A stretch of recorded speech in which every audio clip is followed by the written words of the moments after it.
আমরা এটা জানি যে পুত্র আর পুত্রের মধ্যে মেয়েরা পাড়ায় ধন হয়, মানে অন্যের ধন হয়। তো যেখানে এক পিতা মাতার কাছে জন্মগ্রহণ করে, তারপর এক সময় এলে না চাইলেও তাকে অন্যের পরিবারে যেতে হয়।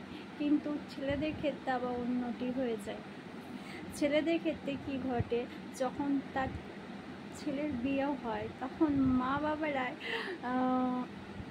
ছেলেকে নিজে থেকে পর করে দেয়। দুটো যেন একটু অদ্ভুত টাইপের, তাই না?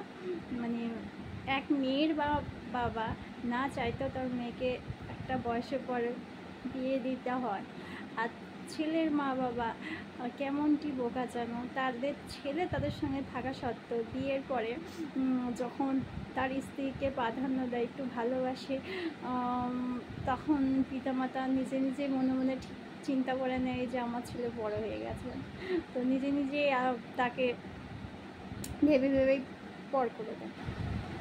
হ্যাঁ, কেমন একটা সংযোগ।